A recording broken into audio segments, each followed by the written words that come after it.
Hi, my name is Zach Simmons, and this is Pro Football Today. So today we're going to be taking a look at the NFC North. So I'll give you my predictions what I think is going to happen here in 2019 for the NFC North. But before I get started, I want to say a couple things.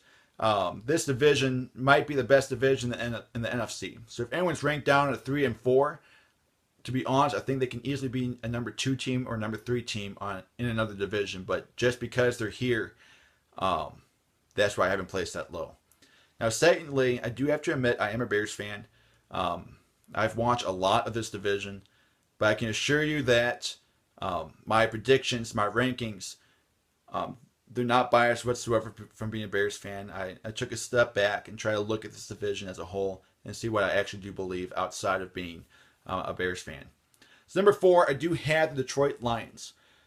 Now, the reason I have them so far down is because I don't think they've done enough to go above Green Bay, to go above Chicago or Minnesota. But this is still a really good team. Every time we go against the Lions, it's always a tough game. The Lions are a really good team, and they deserve to be in the playoffs. But in this division, it's just not going to be possible. I love their acquisition of Trey Flowers. He's exactly what they need. They need that pass rusher. But the rest of their team, I'm just not sure that they have what it takes to take out those other 3 teams in this division. Miss Stafford's a really good quarterback. This offense should look pretty good. A lot of questions if Kerryon Johnson can be that running back that they need him to be. He did. He was the first running back in a long, long time to get 100 yards for the Lions. So maybe, just maybe, they got what they needed. There's still a lot of question marks over this team. But ultimately, I don't think they have what it takes to beat out Green Bay, Chicago, or Minnesota. So number 3, I do have Green Bay. I don't have Green Bay taking out Chicago or Minnesota. The reason is I'm not sold on their receiving core just yet. I'm not sold on their defense just yet. So starting at the receiving core, Devontae Adams is a fantastic receiver, a great receiver, someone that you should definitely worry about. But everyone else, we haven't seen a whole lot from them. Geronimo Allison, Marquez Valdes-Scantling, and Equanimous St. Brown. They don't really have the it factor at that number 2 spot. Adams is great, but do they have someone else? Are these guys going to be a Jordy Nelson, a Randall Cobb? Only time will tell, but they do have Rodgers. Rodgers is one of those quarterbacks that can make one of those guys happen. In fact, you can argue that the reason Jordy Nelson and Randall Cobb are so good there in Green Bay was because of Rodgers. He is one of those elite quarterbacks that can turn anyone into a Pro Bowl receiver. So I wouldn't count these 3 out of it just yet. It all depends on what Rodgers can do with them. Now, looking at this defense, I'm not sold on what they've done. They lost Jake Ryan. They lost Clay Matthews. They got Smith from the Ravens.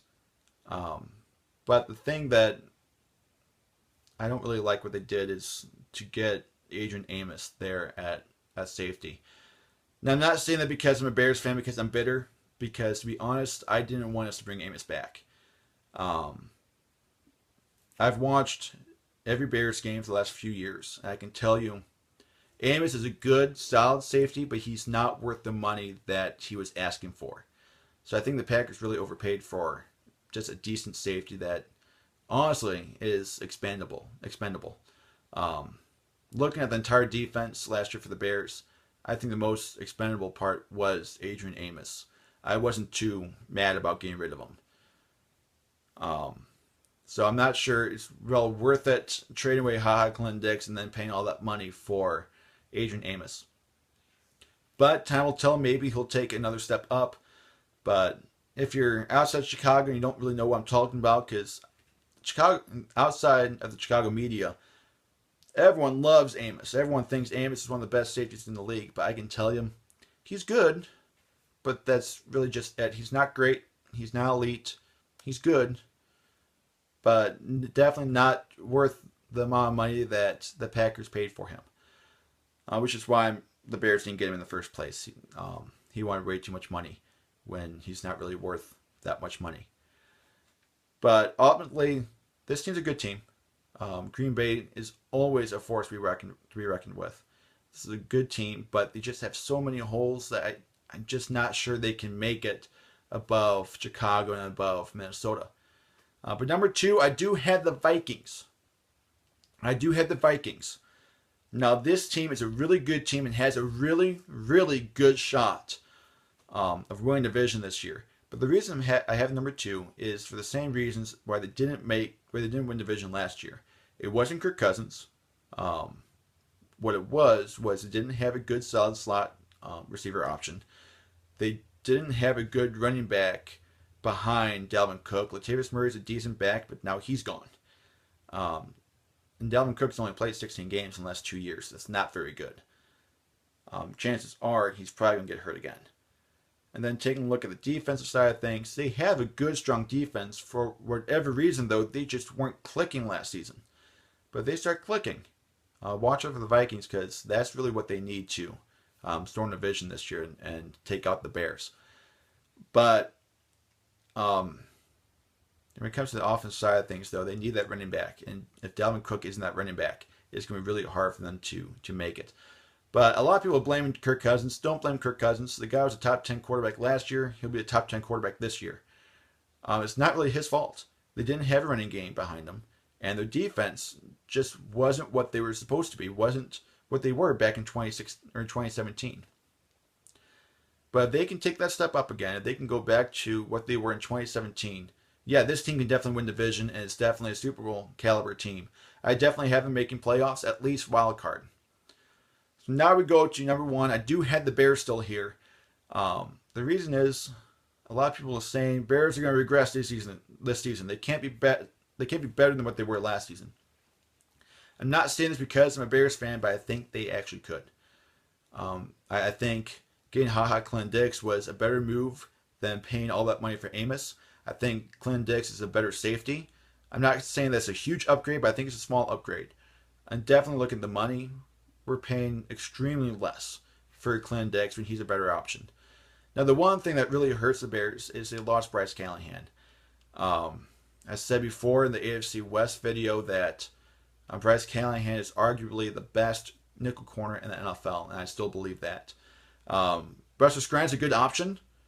He's still a really good nickel corner, but he's not as good as Bryce Callahan is. But looking at the front 7, I think this team is going to get better in the front 7. It's the same guys. They really haven't made any changes. But I think Akeem Hicks, I think he should have a better season this year than he had last season. And watch it for Leonard Floyd. I think this is the year he's going to show up. And then Bilal Nichols, who is a backup defensive tackle. They've had him in every once in a while. They're a defensive end, D-tackle, taking out Eddie Goldman and Ray Robinson Harris. He's a good, solid lineman. So watch out for him. He could be a breakout candidate this year. But this is a good defense. Everyone's saying they're going to regress. They can't be as good as they were last season. I think they can be better. They need Akeem Hicks to be as good as he was last season or even better. But they really need Leonard Floyd to take that step up. He needs to be a solid defensive lineman for them, outside linebacker for them. But Clinton Dix also needs to step up, show that he's worth getting rid of Amos for. But this offense, that's what a lot of the problems with the Bears are. Can Trubisky be the guy that they need him to be? And to be honest, I think he should be able to take a step up in this year. This is his second year in Matt Nagy's system. He's already spent 1 year working it. It's a very hard system for a quarterback. He's a smart quarterback. He really is. If you look at his play, he rarely makes the wrong read. It's his mechanics a little bit off, which is affecting his accuracy. He needs to work on his footwork. If he can do that, he should be a reliable quarterback. And he's got the receivers to help him out. Trey Burton's a really good tight end. They had Cordell Patterson there. Tariq Cohen is still a really good receiving back. And then you also have Allen Robinson, Taylor Gabriel, Anthony Miller, who I think will break out this season. I think he'll be the leading receiver there in Chicago. But they also got Riley Ridley, who they drafted this year. So this really is a good offense. It does depend on, can Trubisky be the guy? Can he take that step up? If he can't, and Minnesota's defense is on the rise again, I'm not sure the Bears can win division again. It really depends on Trubisky. It's not so much can the defense be the same. Can the offensive line be good again? What's going on with this running back core? Will Mike Davis be able to replace Jordan Howard, or can David Montgomery replace Jordan Howard? It really depends all on Trubisky. Can Trubisky be the quarterback that the Bears need him to be? So last year, he already had the best season that Bears quarterback has had in like 50 years. So that's where you're seeing a lot of Bears fans happy about Trubisky, and a lot of people outside of Chicago don't get it. It's because compared to other quarterbacks, he actually had a really good season. One of the best seasons the Bears have had since Sid Luckman. So this year, though, we need him to get better. The Bears need him to get better. But overall, I think the Bears have what it takes to repeat and win division once again. But it's going to be close. They're definitely going to have, it's their division to lose at this point. Minnesota is right there behind them and could potentially steal it away from them. So that's what I have so far in the NFC. NFC North, we have Detroit in last place.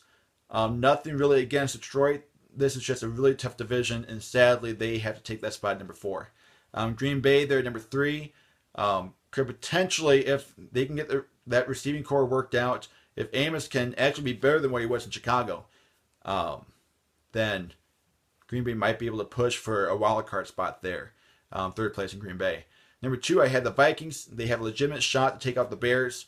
They're in division. They just need to work out that defense and work out that running back. If Dalvin Cook can play every game, that might be what it takes to have him win division. But ultimately, I do have the Bears win division. It's their division to lose. If Trubisky has a terrible season, they might fall down, but Trubisky needs to take that step up and have the best season a Bears quarterback has ever had, which really isn't asking for much. So that's all I had today for Pro Football Today. Please leave your comments. I love hearing, even if you disagree. Even if you disagree with me, I love to hear it.